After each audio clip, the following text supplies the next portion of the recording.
Hey everybody, thanks for joining us. I hope you enjoy that little bit of video. I think you're going to see that there's a common theme with some of the speakers, starting even with Dr. Fuller about a week and a couple of days ago. And the fact is that all of us have some sort of ties to Ohio. And today we have two speakers from Ohio. And to help host this session, I have a guest host, and that's Megan, who gave a talk last Tuesday. Hi, Megan.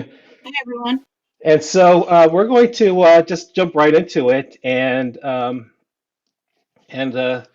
start the presentation. And so just let me just do a couple of things here, and we'll start. Megan, it's all yours. Okay. Hi, everyone. Thanks for joining us again. Right now, I think we have, we're well over 100 people watching, so welcome to all of you on the internet. Today we have two talks from people who I've known for a long time now. From back in my graduate school days at Ohio State. Our first speaker is John Gensel, who's an associate professor at University of Kentucky. You can see John there. He's just about ready to go, putting the final touches on his slides, probably as I'm introducing him. So what we're really doing here is trying to just get the word out about what we're doing. As a favor to all of us, and especially the presenters, if you could refrain from recording anything, that would be great. And make sure that if you have any questions, email Warren, myself, or any of the speakers. So certainly John and Dana will be happy to answer your questions, either in the chat format or over email. This is going to be a relatively informal situation. So what's going to happen is when the speakers take over, I'm going to move on to the live chat. So I'll still be in the corner, but I'm not going to be looking at you or attending to you guys. I'm watching the chat, and I'll break in with any questions kind of as they come up in the live chat. So without too much more rules, here we go. So John is okay, so to start out, John went and did his undergrad at University of Pennsylvania in Philadelphia, and then went to Ohio State for a graduate school where he was in the neuroscience program. And he worked with Jackie Brejnahan and Mike Beatty. He then stayed at Ohio State to work with Phil Popovich as a postdoctoral fellow, and then moved a while ago now to the University of Kentucky when he opened his own lab. And now he's currently an associate professor, and he's going to talk to us today about age-related changes to spinal cord injury that occur after spinal cord injury and inflammation. So without further ado, John, take it away. Great, thanks, Megan. I really appreciate the opportunity and the efforts that you and Warren put together to get this talk online. I am going to live up to the informal nature of it for sure today, I think, but that's quite all right. And I'm really happy to be part of this group. I am in Kentucky now, but there definitely are some Buckeye roots there. So here we go. Let's just get started. I'm going to make sure this all works, but I think it should. All right, let's see. Okay, so today I'm going to talk to you about what we've identified as an age-divergent response to spinal cord injury. And there's a little mitochondria back there, and you'll see why that's there in a minute. But it seems to be customary now that we show pictures of animals, I guess, in these presentations. And so this is a picture of my house, and there's a theme here, but what you can see is my dog, Miss Piggy, because of that curly tail. Miss Piggy is looking at our cat, whose name is Oink, actually, who's looking at our guinea pigs. And so there's a theme there, and that is that my house right now, my wife's a physician, and she's at work full time, and I'm at home with my 3 children, and our house really is a pigsty. So we've got the animals to back that up, both in name as well as the piles of homework and everything else. So if you do hear an interruption during my talk, it's my 4-year-old running in to tell me something. But I'm sure this is very much like most people's houses. Being in this environment every day now we've been limited to access to the university for over 3 weeks now. I'm a runner and I like to get out, so I just wanted to put a shout out to everybody for the Wings for Life World Run that is coming up. This is May 3rd. I've formed a team. We call it SCI Scientists, right? Scientists. And I encourage you to join. It's actually a great opportunity to get out there, raise money for Wings for Life, which we all know about. And at the same time, everyone runs at the same time. So there's an app. You start at the same time, and everyone runs at the same time. So it's a way to get a little bit of competition out there. If you sign up, please join our team. We have 2 people right now. I'm happy to have more than that. The other thing that I wanted to let you guys know is the work I'm going to talk to you today about is really been done primarily by Dr. Andrew Stewart, who's a postdoc in my lab, not from Ohio, but he was in Michigan. I'll forgive him for that. But he's online in YouTube, ready to answer questions. This is his real main work. And then Samir Patel, who is also here at UK. This is a big collaboration between the 2 of us. So if questions are coming up during the talk, throw those questions into the chat, and they should be able to answer them. Megan, that's also for you. You may want to wait 30 seconds or so before you cut in because those questions may get answered. Sure. Do you, John, there's already a question. Ash Tucker wants to know what the link is to join the team. Oh, so yes, the link to join the team is actually if you go to the wingsforlifeworldrun.com, there's a button there for team, and you should be able to search out SCI Scientists and then find our team. If you have any trouble, let me know, email me. I don't know if my email exists anywhere, but it's just gensel.1@uky.edu. Okay, so while I'm acknowledging this work, I also just wanted to take the time to acknowledge the lab. We have a pretty big lab, a number of current members and past members. We've received funding from a lot of different organizations through the years. This work really was primarily funded by the Craig H. Nielsen Foundation.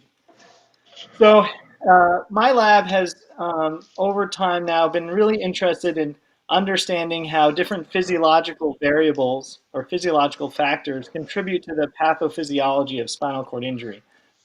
We're primarily focused on inflammation. I'm not going to talk about that today, but one of our other real main areas of focus is on age and the response of age to spinal cord injury. And the reason for that is based on these data, which were gathered from the Kentucky Injury Prevention and Research Center, but reflect national and worldwide trends. And what this is looking at the proportion of individuals who end up in either the ER or admitted to the hospital with a spinal cord injury, so coded for spinal cord injury.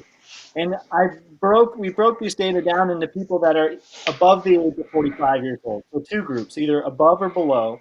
And we asked what proportion of individuals that show up in the hospital are above the ages of 45 years old with spinal cord injury. And back in the early 2000s, it was less than 50%, about 40% or so of individuals with spinal cord injuries were under the age of 45. But by 2016, the most recent data that's available and been compiled, you can see that this has greatly increased to many more individuals. In fact, if we look at what's taken place from 2001 to 2016, the majority of individuals now that are showing up in the ER, getting admitted to the hospital with spinal cord injury are over the age of 45. So this is a demographic shift from what we're normally seeing. What normally gets asked now too, this is in large part due to falls. It's a different type of injury, right? So I would normally say it's dad cleaning out the gutters. It's actually probably me cleaning out the gutters, right? And then suffering a spinal cord injury, or individuals falling, in this case downstairs, or older individuals. So with this shift in demographics, the way we think about spinal cord injury and modeling, it changes. And in part because we know from both work that's been done in human individuals with spinal cord injuries as well as animal models that overall outcomes are worse the older you get when you suffer a spinal cord injury. And it's important to note that these data are not based on comparing individuals that are, say, 80 years old versus a 20-year-old. This is breaking groups down into plus or minus 50 or so. So if you're over the age of 50, which most of us, and I'm getting there, definitely think is pretty robust age, there still is difference in outcome from spinal cord injury. And we can see this too when we do our animal work, looking at 4 or 14-month-old animals, so in which there's functional impairment.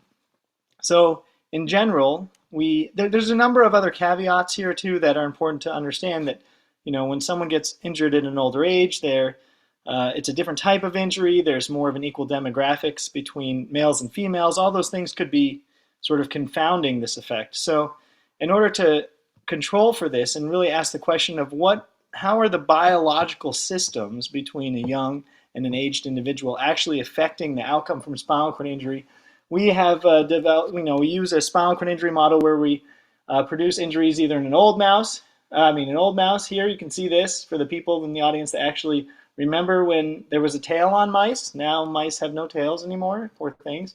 But we can use a 14-month-old animal to model around a 45-year-old individual, or a 4-month-old animal to model a young mouse around 20 years old.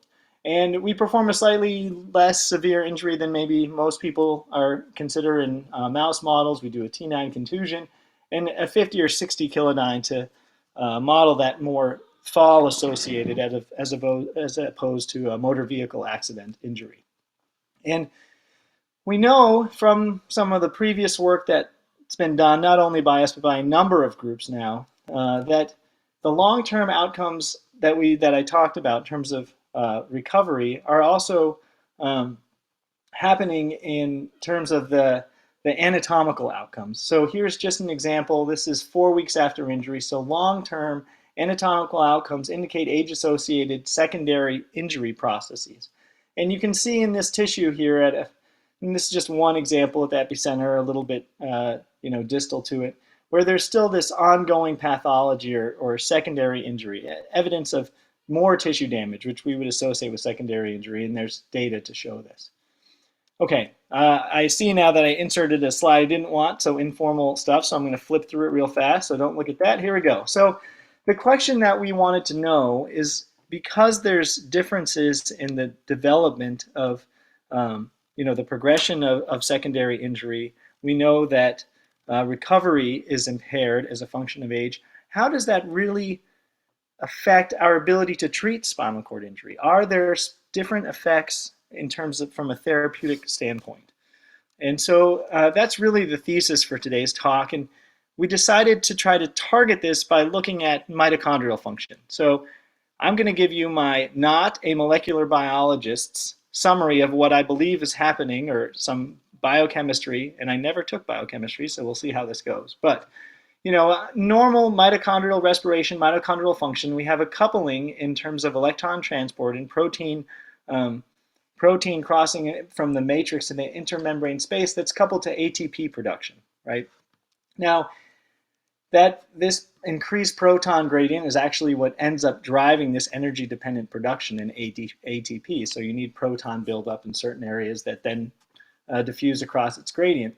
In the context of aging or injury, there's an uncoupling between electron transport and proton transfer and ATP production, such that we get buildup of electrons and protons and electrons shuttling out of the electron transport chain.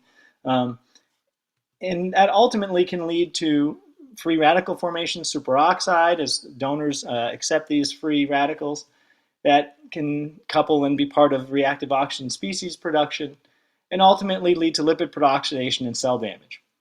And so, there's this concept, all right, so there's normally electron transport, and the shuttle of these protons is coupled to ATP, but under contexts of injury and aging, then there's an uncoupling response, and there's increased proton transfer. Now, we know from previous work that this is happening in the context of spinal cord injury, or at least the downstream effects of it are, because if we look at reactive oxygen species production, right, in that chain I just showed you, as a byproduct of inefficient mitochondrial function and respiration, we can see that 14-month-old animals have increased reactive oxygen species production. This is within the spinal cord, relative to the 4-month-old controls at both 3 and 7 days post-injury. And then downstream, this lipid downstream lipid peroxidation and cell damage, which takes place in the context of overproduction of reactive oxygen species, is also evident. So we're getting a buildup of reactive oxygen species that happens in the age-dependent fashion between 4-month-old and 14-month-old animals, and such that we have increased lipid peroxidation by 7 days post-injury. So one way that we can try to reduce this mitochondrial-mediated ROS production and damage is by actually providing an uncoupler so that respiration can happen and proton transfer can occur across from the matrix to the intermembrane space and back, independent of ATP production. And so there are, UCPs, natural uncoupling proteins, that are produced that allow for this, correction for basal proton leak, but also can help during times of aging and otherwise. And we can also give pharmacological agents which will uncouple electron transfer from respiration and essentially provide a system to reduce this overall superoxide production, right? And so this is what we tried to work on, was delivering an uncoupling agent. In this case, we delivered DNP as a means to increase and decouple these, uncouple this response and reduce overall superoxide, reactive oxygen species, lipid peroxidation, cell damage. So that's what our main hypothesis here is that, and it's been shown before by our collaborator, Pat Sullivan, and others, that mild uncoupling. So, if you uncouple the cell entirely, you won't get ATP production, and that can be devastating. But mild uncoupling to sort of help, create an efficient system for what is a damaged mitochondria can actually be protective.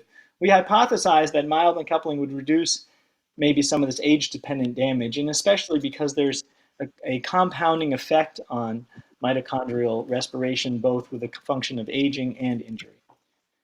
So to test our hypothesis, again, we took our 4 and 14-month-old mice, our young mouse and our older mouse. We produced a spinal cord injury, or we did a laminectomy as a sham. We harvested the spinal cord, and we isolated mitochondria from the spinal cords and then ran them for ex vivo analyses on the Seahorse bioanalyzer.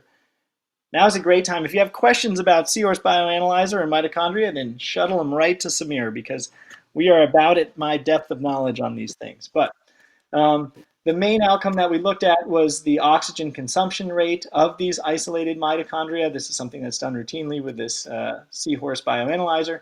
And it's really a direct measure of electron transport chain activity and efficiency, such that if you have decreased oxygen consumption, then you have decreased mitochondrial efficiency and a less effective electron transport activity. So what we found was that, and this has been shown before, but that spinal cord injury decreases mitochondrial function in both animals, both 14, independent of age, right?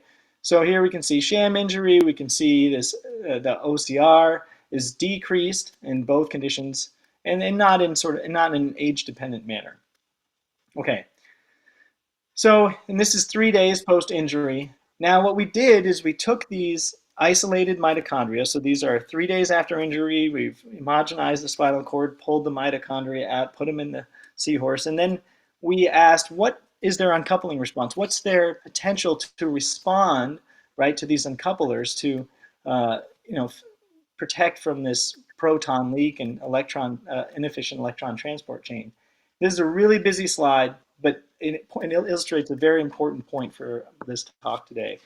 And that is that with increasing doses of DNP, right, when you've uncoupled the electron transport from ATP production, you would expect your OCR to increase. And it does in sham conditions, both in our 4-month-old shams and our 14-month-old shams. And we can see this dose-dependent. Yes. Do you see any differences in between sex, between males and females? That's a great question. So all the data that I'm talking about today is in female mice. We are actually going to be submitting a paper on Monday that's going to talk about not directly mitochondrial function, but some of the results that we're seeing as a function of sex. We haven't probed it in the mitochondrial data, and Andrew can probably make some comments to this on YouTube. It's possible we've done some of these, but these are all females now. Great, thank you. So again, a busy slide, but you see a dose-dependent response to DNP in the absence of injury. Sham, 14-month-old, this is the same. In a 14-month-old spinal cord injury, we see really the same dose-dependent effect. There's a little bit of a baseline impairment. We'd expect that. I showed you that in the previous graphic over here. But they respond to uncoupling, right? So oxygen consumption rate increases with increasing doses of DNP.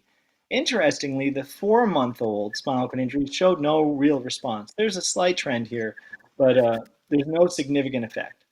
So our take home here is that there's an age-dependent mitochondrial response to DNP after spinal cord injury. And these data I'm showing you are 7 days. Both this maximum consumption rate on the left as well as the DNP response normalized by 7 days. So there seems to be an acute response within the first week that all comes back to normal by 7 days. I'm not showing that data, but it's important to note because that helped us underlie our some of our experimental design. Okay, so based on this now, we have, we are formulating the hypothesis. We're thinking this is interesting. There's potential now that aged animals might be more responsive to a mitochondrial targeted therapy than young animals. So to test that, we had 4 groups and we gave increasing doses of DNP treatment. This is in vivo to either 4 or 14-month-old mice. We had, again, our spinal cord injury, 60 kilodyne, T9. The first treatment was 30 minutes, and then we gave IP injections of DNP at these doses every day for 7 days. After 7 days, we harvested the spinal cord and performed anatomical analyses. I should have put a little graphic here, I didn't. So this data we actually submitted, it's under review now at Neurobiology of Aging, but there's a number of data in there. I'm just going to highlight a couple things. It's a pretty comprehensive paper, and that is that similar to our response in ex vivo with mitochondria, we actually see tissue sparing is significantly increased under this, modest, right, mild uncoupling, which mild seems to be the key for this therapeutic effect, but it's only taking place in our 14-month-old spinal cord injuries. There's no effect, and in fact, if anything, there's a decrease in tissue sparing. Now, a couple things to point out here, and here's the image over here, right? So here's our vehicle treatment. This is 7-day tissue, so if you're used to looking at spinal cord injury, it's going to look a little junky. We usually don't tend to do many sort of lesion analyses on 7-day tissue. It's a pretty dynamic process, but I think it highlights it fairly well, where you can see this spared rim of myelin. This is a blue EC stain for myelin along with a nuclear red stain, but you can see the spared rim, and it looks like it's actually decreased in our treated condition in our 4-month-old. In our 14-month-old, you can see this increased spared of tissue. Now, caveat to studying aged animals, right? There's actually an increase in spared tissue between the vehicle groups because the spinal cords are just larger. And so to correct for that, because what we really want to understand is if DNP is creating an age-dependent effect, right? We did this, and it's really important I point this out because I'm going to show you a number of data slides that use the same method. So what we did to directly compare is we actually normalized within an age to its own vehicle control, and that's this dotted line here of 100%. So we're essentially saying, how does this, we've eliminated this vehicle is now 100% here, right, for this 14-month-old, and this is the 100% for this the 4-month-old. And so then we ask within, relative to its own vehicle, how does the dosing effect take place and what happens? And what you actually see here is that in this dose, this 1 milligram per kilogram dose, there's actually a significant difference between the young and the aged relative to their vehicle control, in such that in response to a 1 milligram per kilogram dose, the 14-month-old spinal cord injured animals actually have an increased tissue sparing, about almost a 50% or so increase, and a 30 to 40% decrease in the 4-month-old animal. We're seeing this age divergence to treatment, right? The asterisks here are the overall main effects where there is a significant difference and it pops out at this lower dose. Again, this is 7 days post-injury, Lesion, spared tissue is a little dynamic at that period. So we wanted to really know what's the long-term consequences of this. So we performed an additional study. In this case, we removed the 2.5 milligram per kilogram dose. Had sort of intermediate effects, and 5 mg per kg is commonly used in the literature, and a number of groups have shown that this dose is effective in different injury models. So again, 4 and 14-month-old mice, we treated them for the same paradigm, 30 minutes after injury, initial dose, then daily out to 7 days. And then we carried the animals out for 28 days and looked at both behavioral effects and anatomical recovery. And so what we saw is similar to what we saw in the ex vivo machine in the seahorse, as well as our acute 7-point data. We saw that these age divergent effects are actually manifesting as differences in functional recovery. Again, 2 busy slides. Once we start talking about, different doses across different ages, it gets a little complicated, but I can explain them to you. So vehicle is in blue. A couple things to note. Here's our 4-month-old animals. This is the BMS score over time. And you can see them, plateauing out at about a 6 or a 7. Again, this is a fairly milder injury for a 4-month-old animals. But as we've shown before, there's a significant effect of age in response where the vehicle, treated age animals are significantly worse. You can see that here. But that's just a little bit of a housekeeping outcome. What I really want you to key in on is the fact that these animals receiving a 1 milligram per kilogram dose are significantly impaired, and that's what these asterisks show, relative to their vehicle controls in the 4-month-old condition. And the opposite effect is taking place in the 14-month-old animals. We're seeing a significant improvement relative to the vehicle controls. And in fact, if we do the same data I showed you before, where we normalize within vehicles, so we can really ask the question within an age, what is the effect happening? You can really see this significant effect. So this is 28-day BMS scores. The same thing happens in our sub-scores, and I just didn't include that data. But again, this age divergent effect where we're seeing a significant increase relative to vehicle in our 14-month-old animals and a significant decrease in our 4-month-old animals relative to vehicle. And this is actually carrying out for both doses too. So take it a step further now. We see the behavioral effect, what's happening to the tissue, right? So again, we looked at spared tissue, and you can see visually the effect happening here. Again, aged animals perform worse relative to their counterparts as young animals. But in response to treatment, there's a reduction in the overall amount of spared tissue. In this case, we're looking at blue is myelin and brown is neurofilament. And you can see that there's a increase in tissue sparing in the 1 mg per kg group in the 14-month-old animals. And again, if we look at that relative to its own vehicle, there's an overall significant main effect of treatment between the 4 and 14-month-old animals, where they're getting, yes. I have a question here from Jim Pauly.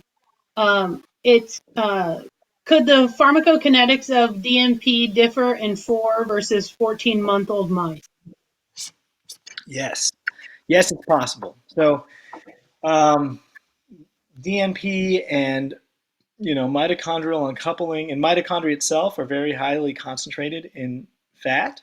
So there is a possibility that some of the effects could be due to different absorbance, right, in different animals with age. Jim Pauly, thanks for asking that. At the University of Kentucky, good one. So that's possibility. There's definitely some potential differences in just sort of the pharmacodynamics in terms of distribution. The fact that we pulled out mitochondria, though, and looked ex vivo and saw this difference suggests to me that we're tapping into something that it probably supersedes the systemic pharmacokinetic drug delivery effects. If we just had this data without the ex vivo, I would caution more caveats. The fact that we see it on the actual target that we're interested in ex vivo in a dish when we deliver it, just in that dish, to me, I think we're tapping into some biological substrate there. Happy to talk to you more about it, Jim, too. Okay, so I'm really highlighting the high points of the data. This is a relatively short talk. There's a number of other outcomes that we saw very similar things. I kind of gave you the top view. So what we see, and is that we know from human and rodent work that age reduces functional recovery from spinal cord injury.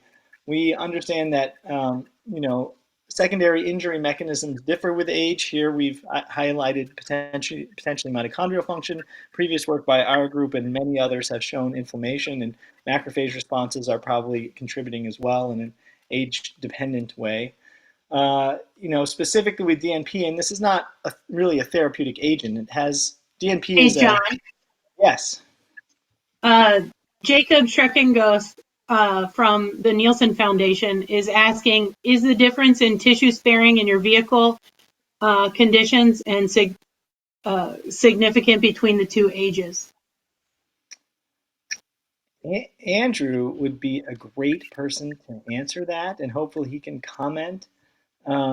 Yes, I think so, but again, there's a huge caveat here. So this spared tissue response in the vehicle, I believe it is yes, and we've shown on a couple other studies before it is. Again, it's sort of how you present it, right? If you do a percentage of tissue, total tissue, because this is a slightly bigger cord, but yeah, there's an age-dependent effect there. And again, thanks to the Nielsen Foundation, this is actually completely funded by a foundation grant from them. So I hope that answers the question. So we found here that mitochondrial uncoupling exerts age-divergent effects, and we saw this divergent response observed, as soon as 3 days post-injury in isolated mitochondria through a 7-day window and out to 4 weeks. And so, in this case, we were talking about mitochondria, and here's this yin-yang macrophage mitochondria that I was able to rip off the internet there and to think about it from the context of age. But, moving forward, I think this actually brings up some important and interesting questions about sort of translational implications, right? So, one challenge with spinal cord injury research and spinal cord injury clinical trials is powering these studies, right? It's hard to get a lot of patients enrolled, but does this fact that there's potential for age to confound effects, but not even confound, but to create different effects, right? How does that affect maybe our ability to interpret some of these clinical trials? It also is an interesting caveat to think about for our preclinical modeling, right? So if in this case, if we didn't do work in the 14-month-old animals, we would say, oh, DNP, this is detrimental for recovery. And this drug would die in the preclinical study. And again, DNP is not a therapeutic drug, it's an agent to study the science. But it's questions about, are there therapies that we've maybe moved forward with that are either detrimental or that have a fairly high potential for recovery that just aren't making it out. It also, and Megan brought this up, it also raises some questions about other physiological conditions that may be affecting, outcomes. And one of them is sex. And so I'm not going to go into these data now, but we published last year that we actually saw, when we started giving analgesic agents, we actually saw some sex-dependent effects. And so it raises the question to me, about how we think about sort of personalized and precision medicine. And I think Warren, I had to jump to Warren's talk on Tuesday, but I believe he probably talked about this a little bit. But the same sort of treatment that may be effective for a young individual may not be effective for an old individual. And there's elements of sex that may play a role in that. And so that's kind of where our work is trying to continue to try to understand the extent to which physiological effects affect the pathophysiology of spinal cord injury responses. So I'm happy to take a couple questions, although I think I've run right up to when Dana should start. And again, you guys can email me. I didn't do this alone either. So I'm looking at guinea pigs and dog is looking at the cat. Normally, I'm used to looking at all of this and all these people that are part of the Spinal Cord and Brain Injury Research Center. So being home is missing out on a wonderful group of individuals in Lexington. We don't have snow anymore, but I'm really spending most of my time with these three guys. And I just wanted to highlight the things we're missing, maybe a little bit, but maybe the things that we can also get to experience during this time of homework, right? So I appreciate your time. And if there's any quick questions, I'm happy to take them, or it's your show now, Megan. Yeah. Okay, so John, there is one question from Nikos here. He's asking, have you done any delayed treatment with DMP after SCI?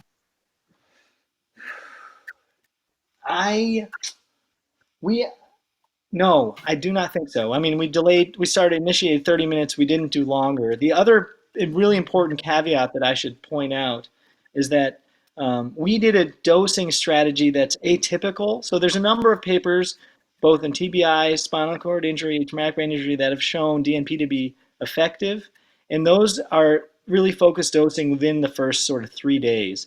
Carrying out to 7 days is something that's novel, a little unique to our study, and it may actually be an important caveat as to why we're seeing some negative effects in the young animals, which we typically hasn't been reported before.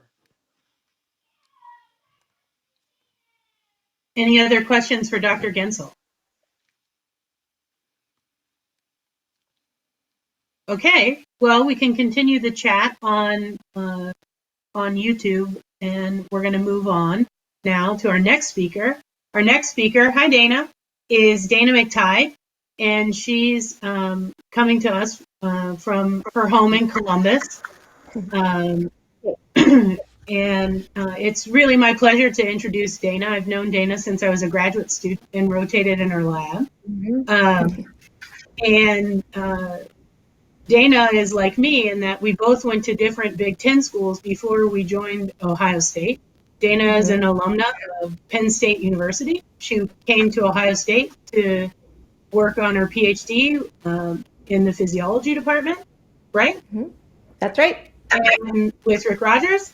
And then she stayed there and postdoc there with Brad Stokes, and is now a professor in neuroscience within the College of Medicine. So without further ado, Dana's going to talk to us a little bit about liver and spinal cord injury. All right, so let's see if I can get this switched over.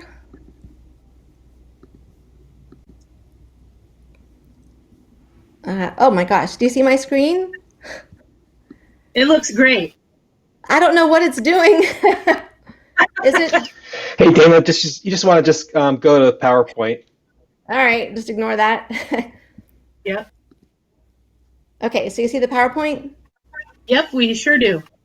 Okay, perfect. So like we said, we're still kind of working out this technology, and I'm not very tech savvy, especially when it comes to YouTube and all this. So I first want to thank everybody for joining us this afternoon. It's so awesome to have such a good turnout of people online. And as is becoming tradition, here's my furry friend. This is Maisie. Maisie is very happy. You can see she's very happy to have us home all the time now, although she doesn't like how much time I spend on my laptop. And she will literally come up and use her big fuzzy nose to try to knock it off my lap so I can pay attention to her instead of the laptop.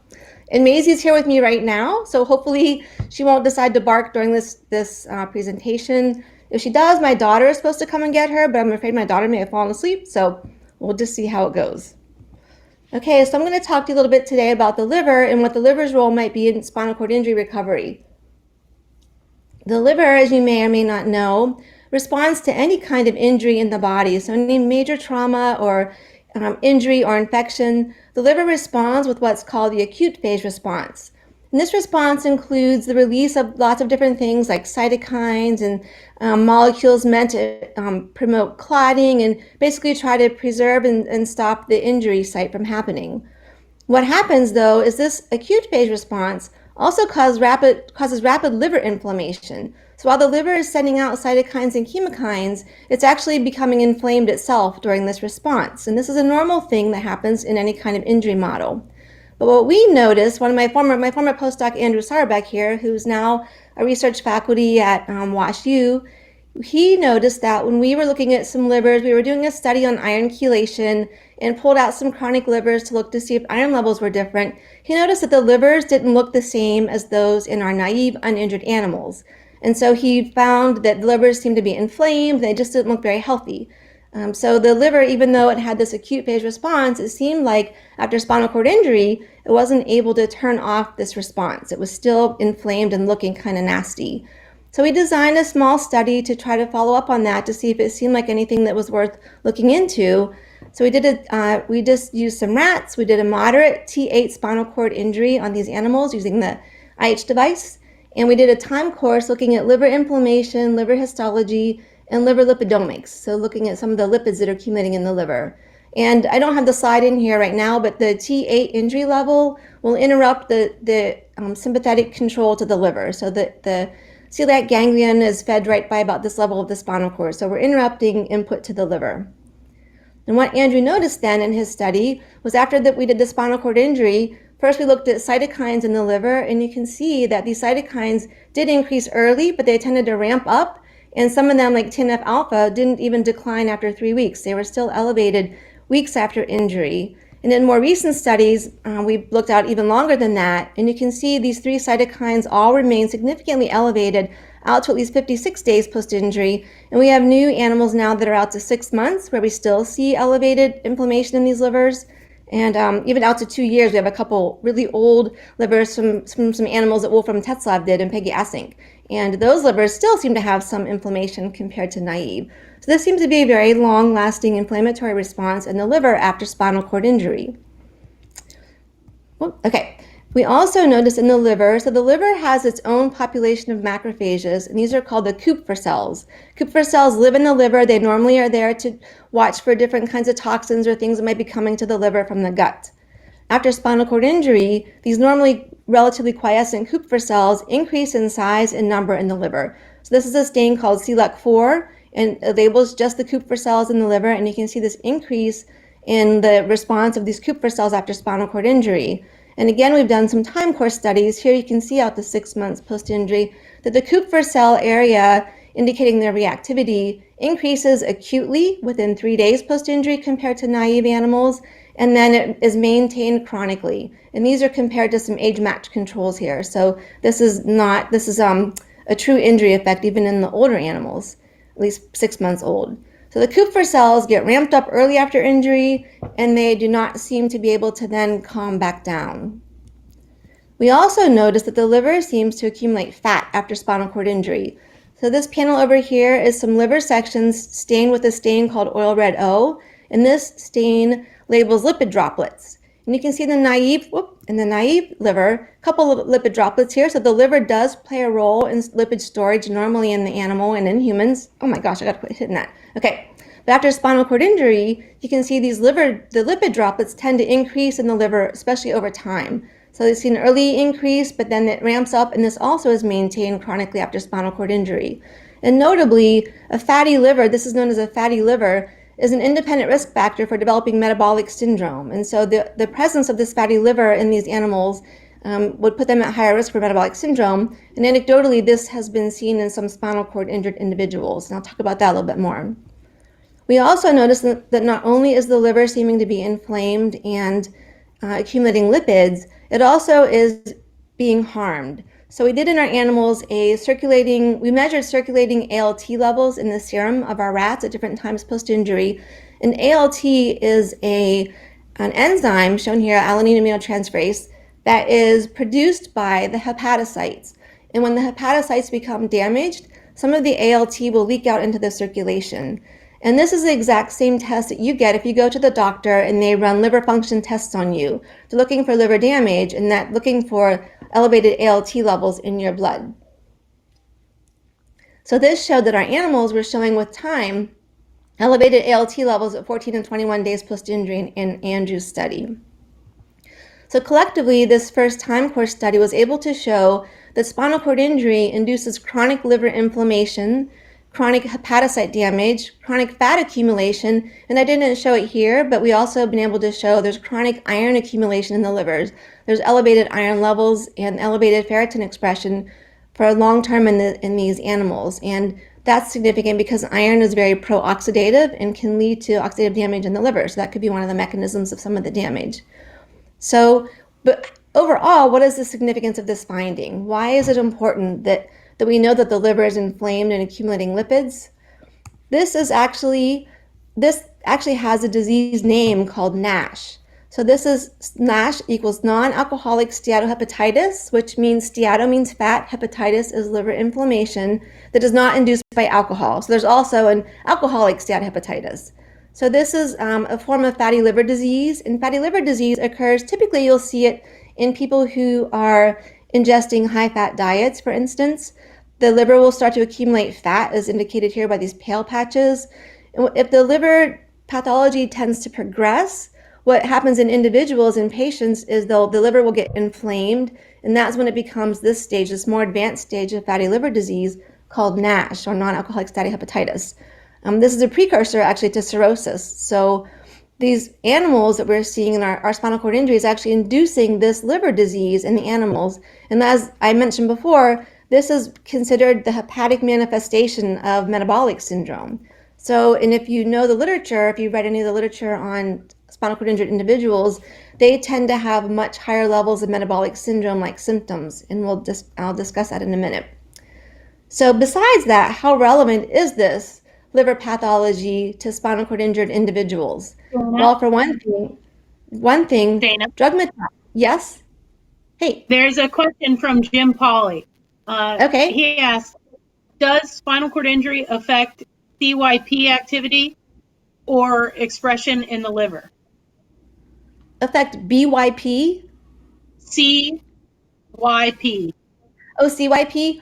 I don't know. I don't know that that's been looked at. It is, those levels are altered in NASH. So in animal models of NASH, they've seen alterations in that, but haven't looked in spinal cord injury yet. Good question though. Okay? Yep. Okay, thanks.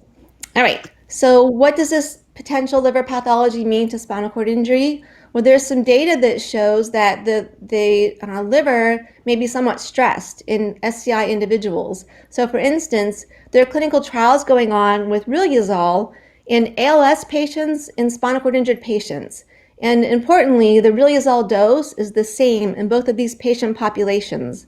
But as a typical clinical outcome for clinical trials, they always measure ALT levels in the patients or in the subjects. And they were able to show that in the ALS patients, only 4% of patients had elevated ALT levels, whereas spinal cord injured patients receiving the same dose of riluzole had significantly more, so 30% of patients seemed to have elevated ALT levels. So suggesting, I mean, it doesn't prove anything, but it kind of suggests that these livers may be stressed in SCI, and that adding the drug on top of that might be causing some more stress and damage to them. We also know from the literature that hepatitis and cirrhosis are 7 times higher in the SCI population versus general population. And like I showed in a prior slide, NASH is a precursor to cirrhosis, and that is a precursor to liver cancer. And liver cancer is also significantly higher in the SCI population compared to the non-SCI population. So this liver pathology may be having some significant impacts on the long-term health of the SCI individuals. Dana? Yeah? Dana, there's a question from Mo Chami. Okay. And the question is, are the effects seen in the liver further amplified by gut microbiome changes or inflammation? That's a great question, and something that we're trying to look at now in some new ongoing studies. So we do know that the gut microbiome has changed after injury. So Phil Popovich's lab has shown that, and some other people, Dalton's Dietrich has shown that. And we know that the gut bugs translocate. When they leave the intestines, they go to the portal vein, and that drains right to the liver. So all the endotoxin and the LPS and the different bug material are coming out of the GI tract and going to the liver. I'm sure that's having an effect on it.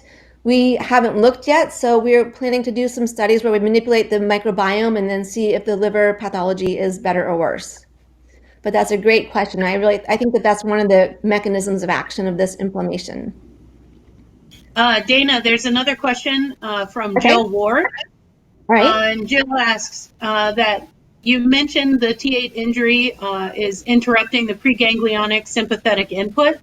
Have you looked at the celiac ganglia for plasticity and the inputs onto the postganglionics? That is also a great question, and no, we haven't looked at that yet. What we have done is looked at different injury levels, and so we know if we do a cervical injury, we'll see a similar effect on the liver pathology, and even a lumbar level causes some liver inflammation, although we haven't explored that as much. But we haven't looked out in the ganglia themselves, and I would love to do something like that. I just haven't had the opportunity or the manpower to do that yet, but it'd be really interesting to see what's going on out there. Okay? All right. So again, what's the significance of these findings? So this NASH that we see in the animals and the anecdotally has been shown in some of the populations of SCI individuals is what's called the hepatic manifestation of metabolic syndrome. And metabolic syndrome involves things like insulin resistance and type 2 diabetes, hyperlipidemia, high blood pressure, increased adiposity, and systemic inflammation. And notably, all of these have been detected in a subset of SCI individuals, and we've detected it we've looked at all these in our animal models, except for not for the blood pressure yet. So getting back to the metabolic syndrome in humans, the SCI population, there's threefold higher levels of diabetes in the SCI population. Myocardial infarction, which is an outcome from metabolic syndrome, is 8.5 times higher. And then dyslipidemia, or elevated blood lipids, are 6 times higher in SCI individuals. And when the SCI individuals have these conditions, they tend to be more severe even. So this metabolic syndrome problem is actually significantly impacting the health of the SCI population. And like I said below, the injury level doesn't seem to necessarily correlate with some of the outcomes. And so people have compared injuries at T4 and above versus T5 and below, and they see similar adiposity and insulin resistance. And the T5 and below actually had worse hyperlipidemia. So there's still a lot to be teased out and figured out on what's driving some of these effects after spinal cord injury. So moving on to some of the things that we're doing more recently is we know that the spinal cord injury is causing this liver inflammation. So one of our newer questions is, how's liver inflammation affecting outcome from spinal cord injury? There's some acute data from, yeah? Can I ask you a couple of questions? Because they're coming in. There's a lot coming in now. So I don't want to lose them. Okay, so Tom Hunter 999 asks, in your SCI model, do you think the liver changes could be related to a lack of vagus nerve stimulation after injury? Another excellent question, I'm sure. So my graduate work was actually looking at parasympathetic control of GI function, and so I have a great respect for the vagus and what it can do. And I have no doubt that the vagal input is will have an effect on how the liver functions. We have not looked at that at all either. I mean, I feel like I'm saying that a lot now, but as many of you may know, this has been like a relatively new direction for my lab. And so we still have so much that we want to do. And I feel like the more that we do in the liver studies, the more it ends up that we want to do and more studies we need to do. So we haven't looked at the vagus yet, but I think it's really important to do that. There's another question from Adele Guinness. I know I butchered that, sorry. And the question is there any evidence for glucose metabolism dysfunction in acute versus chronic spinal cord injury? Well, there's definitely, we've seen in our animals and in other studies have shown this, and in the patient population, chronically, they tend to be insulin resistant. And so the animals have elevated glucose levels and elevated circulating insulin levels. In our model, it seems to start around 6 weeks post-injury. So it seems to be a delayed action or a delayed outcome from spinal cord injury, but it's definitely happening. And so that's something that's going to make the animals be, basically pre-diabetic, or making them, the first step towards full-blown diabetes. Okay, great. Thank you. Yep. Okay. So now we're wondering, can liver inflammation itself impair the outcome from spinal cord injury? So we know spinal cord injury seems to be harming the liver. How about vice versa? It turns out there's some very acute data that suggests yes. So there's a researcher in England, Dan Anthony, and he's actually done some really interesting liver studies with spinal cord injury and brain injury, over the last 15 years or so. And so he did a study where he had NF-κB luciferase reporter mice. And so these mice will glow GFP wherever, or luciferase, I guess, wherever there's NF-κB activated. And so what he did was he injected IL-1 beta into the brain to cause a little local brain inflammation. And then he did whole animal imaging to see where the NF-κB was activated. And what he saw, and this was within just a couple hours of the injection, he saw within the brain, you can see the activation of NF-κB, which you would expect. But in the whole animal, he saw this massive inflammation, or this massive NF-κB activation within the livers within 2 hours after the IL-1 beta signaling. So this is in the whole animal, and then he went ahead and took all the organs out so he could really specify which organ it was that was lighting up like this, and this was showing it was the liver. So we know that the liver is responding to this inflammation in the brain. So what he did next then was take a model in which he could inhibit NF-κB in the liver specifically, and then he looked to see if there's a change in inflammatory cells in the brain. And he was able to show that in his animals in which he inhibited NF-κB in the liver, he looked for neutrophils in the brain here, and you can see in the animals with lower NF-κB in the liver, there were fewer neutrophils in the brain compared to control animals. And this is quantified over here on the left. So we had 2 different models or 2 different doses for inhibiting NF-κB in the liver, and the neutrophil numbers in the brain were cut in half basically.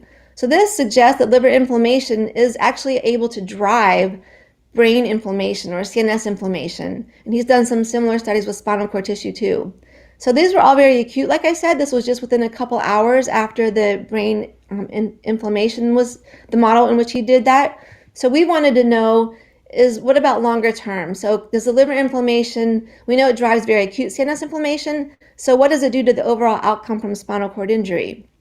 And for this, I have a newer postdoc in the lab, Matt Goodis, and he has taken on the liver projects with gusto. And he just very recently finished a postdoctoral fellow grant from the Nielsen Foundation, in which we were able to do a couple different studies where we wanted to do basically gain and loss of function models of liver inflammation, and then see, if we increase or decrease liver inflammation, how does that affect the outcome from spinal cord injury? So we know that this happens this way. We know spinal cord injury affects liver inflammation. How much does this feed back into the spinal cord and to the overall body and affect outcome? So to do this, we need to define a model of transient lipid inflammation, and we turn to a model that the liver field tends to use quite often called bile duct ligation model. And so for this, you have the liver here, and you may or may not remember that your liver makes bile, and bile is released into the bile duct, and it goes into the duodenum, and it's needed for breaking down and digesting lipids and fats in your liver or in your diet. And so the liver releases this bile. It can be stored in the gallbladder if it's not needed, and then released into the GI tract upon digestion. So what you can do is if you come in here and you ligate this bile duct, you put a little suture around here, the bile builds up in the liver and it causes local liver inflammation. So my former postdoc Andrew and Matt worked on getting this model up and running in the lab, and we're able to show that if we do a bile duct ligation, within 5 days, we're able to see elevated inflammatory markers in the liver. So what we wanted to do next then was take this model and do spinal cord injury on that. So we did a study where we did the bile duct ligation, waited for 5 days, because that's whenever the cytokines would be elevated. We released the bile duct ligation at that point, and we performed the spinal cord injury. So these injuries are happening on a background of liver inflammation compared to animals. We also had sham groups. We had a bile duct ligation alone, SCI alone, or the combination, or neither. So we followed these animals for a couple weeks and then looked at their tissue, and we're able to see that the bile duct ligation and spinal cord injury both were able to elevate Kupffer cell activation in the liver. So these are livers shown at 23 days post-injury, quantified over here on the right. But the combination treatment significantly exacerbated this inflammation in the liver compared to either one alone, which was very interesting. We also showed that the combination was able to exacerbate the liver fat accumulation. This is shown here with oil red O. So in the spinal cord injury animals alone, we saw an increase in fat like before, but the combination of this effect significantly increased the fat accumulation within the liver. This is also seen over here in the H&E stain. One way that NASH is typically looked at is through H&E, because you can see these big white areas. These are not empty areas. These are actually hepatocytes that are swollen with fat globules. Here you can see some little globules in this one, but this is a region where the hepatocytes are getting to the extreme of their ability to hold on to this fat that's accumulating within the animals. We also showed that in this study, where we just did this transient liver inflammation, the animal's recovery was worse. So based on the BBB scale here, you can see that surprisingly, the animals that received the sham surgeries were able to recover significantly better compared to animals that had the transient bile duct ligation. Looking in the tissue, we were able to show also that the spinal cords in the bile duct ligated animals tended to have increased inflammatory cells within there, so increased levels of inflammation, like here was increased CD68. And we also looked at tissue sparing, and while these aren't significant, you can see they're really strong trends. So 0.06 as far as spared neurons and 0.051 for spared white matter. So even though they're not significant, it still pretty much suggests that something about having the liver being inflamed at the time of injury is making the overall outcome of these animals worse. Importantly, in our lab and at OSU, we like to focus on replication. And so Matt, my postdoc Matt, actually replicated these findings in a completely separate group of animals. And again, you can see here we're showing the locomotor score before injury. So the bile duct ligation itself is not impairing locomotor ability. They're both at 21s before injury. But again, the animals with bile duct ligation perform significantly worse compared to the SCI sham animals. They were able to locomote better. Again, more inflammation in the spinal cords. And again, only strong trends, but the same pattern of reduced neurons and reduced white matter potentially in the animals that had the bile duct ligation.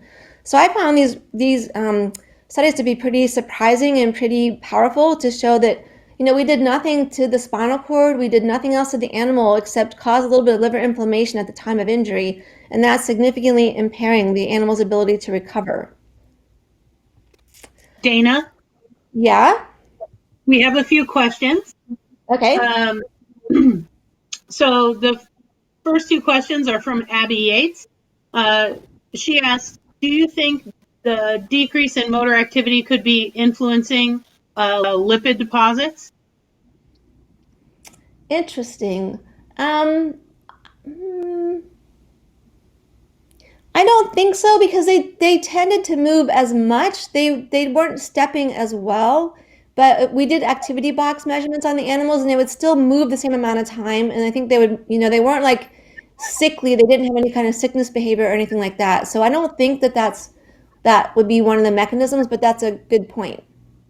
Yeah, I thought that was interesting. Okay, her other question is, would you say the APR is a cause or consequence of secondary injury after spinal cord injury? Oh, I think the acute phase response, I think, is a consequence of the injury, because it happens with any other kind of injury as well. After TBI, there's an acute phase response. After burns, there are lots of studies showing burn victims will have an acute phase response. So I think that happens toward any injury, after any injury, but something about the spinal cord injury doesn't let it be resolved. So usually the cytokines are up, the liver's inflamed for a day or two, and then it goes back to baseline, back to normal. So something about the injury to the spinal cord is not letting it resolve back to normal. It just stays inflamed. Okay, great. There's another question from Hyen Jun Lee. And his question is, did animals receive any painkillers acutely or chronically after the injury? Because some pain medications may exacerbate inflammation. Yeah, we did not give pain medication to these animals. So they didn't, well, that's not true. After the bile duct ligation study or surgery, they got pain medication at that point because it could be painful for them at that point. But after the spinal cord injury, they didn't receive any additional pain medicine. So I don't think that that's having an effect on the recovery or the outcomes. Okay, great. And one more question. This is from Emily Burnside, and she asks about itching, and her question is, itching is spinally mediated response to liver disease, maybe more severe than you initiate. Did you see if any shams or spinal cord injured animals scratched? Very interesting, Emily. Hi, Emily. We did not. I mean, I don't remember seeing that, and I'm pretty sure my postdoc Matt Goodis is listening, so maybe he could type it in the comments if he noticed anything. But I don't. I do a lot of the behavioral studies with my students or my postdocs when they do the BBB scores in BMS, and I don't remember noticing anything like that in the animals. But I also wasn't looking for it, so that's something we can be on the lookout for sure in the future. That'd be really interesting if they were doing that. I'm going to make a note of that, looking at itch. Okay, that's all the questions for now. Okay, awesome. Keep them coming. Thanks, Megan, for being the mediator here. All right, so we've shown that the liver inflammation is impairing spinal cord injury recovery potentially. How relevant is this to the SCI population? So like we know there's not people walking around with a bile duct ligation, right, that are going to end up getting a spinal cord injury. So how relevant really is this model? Well, I think it's pretty relevant because people who are walking around with liver inflammation tend to be people who have obesity and or alcoholism. So these are both very strong indicators or very strong mediators of liver inflammation and liver pathology. And notably, around 25 to 30% of SCIs occur in obese individuals. And I say here that would predict the worst outcome. There's actually a study that has shown this now, that patients that were considered obese at the time of injury had lower like functional recovery measurements after lower independent scale measurements and lower ASIA scale scores compared to SCI people who are not obese at the time of injury. Now, of course, it's not going to be only due to their liver, but I think it does show that having the status of the liver at the time of injury may be an important thing to pay attention to for the ultimate outcome of individuals. So basically, to keep this talk short and sweet, we've been able to show that spinal cord and the liver reciprocally damage each other after spinal cord injury. This might be contributing to some of the long-term metabolic problems that are present in this population. But to leave on kind of a good note, or what I think is kind of a good news, is that the liver might be a more clinically accessible target compared to trying to fix the spinal cord after injury, or in addition to trying to fix the spinal cord. And so it may be a clinically accessible target where we can try to modify some of the outcomes from spinal cord injury. So these are some things that my lab is focusing on now. We're looking at different strategies to manipulate the liver after spinal cord injury and trying to see how this affects the overall outcome from the spinal cord. And putting it all back together, we know that spinal cord injury causes our hepatic inflammation, it causes systemic inflammation. This all feeds together to form metabolic syndrome type symptoms in SCI individuals. Even if they don't look overtly obese, SCI tends to increase adiposity and fat deposition in the individuals. And ultimately, this is going to lead to the increased levels of cardiovascular disease and diabetes that are seen in this population, which in turn is feeding into some of the increased mortality. We know the SCI lifespan hasn't increased in over 30 years, and one of the reasons for this, according to the model systems data, has been an increase in basically metabolic type problems. So I think this is an important thing to consider going forward, and it's something that my lab's going to continue to focus on.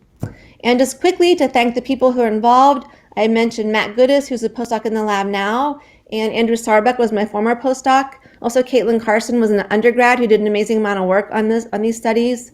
My group at OSU, we're a big interactive collaborative group, so they always are important for intellectual contribution and discussions, and all the funding that we've had, especially for the liver foundation or the liver studies, have been through the Nielsen Foundation and through a donation to our group at OSU by the Belford family. So thank you for listening. Thanks for hanging out with us. We try to keep it closer to an hour today, so I think we did a pretty good job. And I'll be happy to hang out for a while if there's any other questions. All right, thanks. And Maisie didn't bark. That's amazing. Any other questions for Dr. McTigue? We might have gotten them all in that last round of questions, Dana. Yeah, good. That makes it more fun when they come throughout the talk anyways. Helps me break it up. Yeah, it also, I think, helps with feedback for you, right? Mm-hmm. Yeah, definitely. All right. So do we know who's up next week? We can give early promotion for who's going on Tuesday. Yes, we can. Thanks for that intro, Dana. So next week we have two more talks. The first one is from Jared Craig, who's a postdoctoral fellow in Ulla Keen's lab at University of Copenhagen, and he's going to talk about brainstem neurons that command the mammalian locomotor asymmetries. Our second talk is from another OSU alumna, Caitlin Hill, who's at the Neural Stem Cell Institute, and she's going to talk about enhancing transplant survival. Is cellular preconditioning enough? What I want to reiterate is there was a little bit of confusion at the beginning in the start with the YouTube link. Please make sure to check the emails that Warren sends out before each event goes live. We're going to work to try to get this to be the same address each week. but we're new at this and we're iterating our process. So please look for his comments on Twitter and his emails to get that updated link. And make sure that you sign up if you want to talk. It's great to see that a postdoc is up next on Tuesday. And hopefully we'll get more postdocs and maybe even some grad students on here trying to tell us about what they're up to. So thank you very much. Thank you again, Dana and John, for these really great talks. And I feel like I've learned so much just sitting here listening and taking it all in. So thank you very much. And a special thanks to you, Megan, for hosting today's session.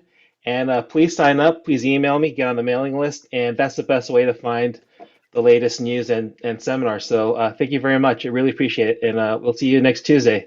Thanks, Megan. Thank you all.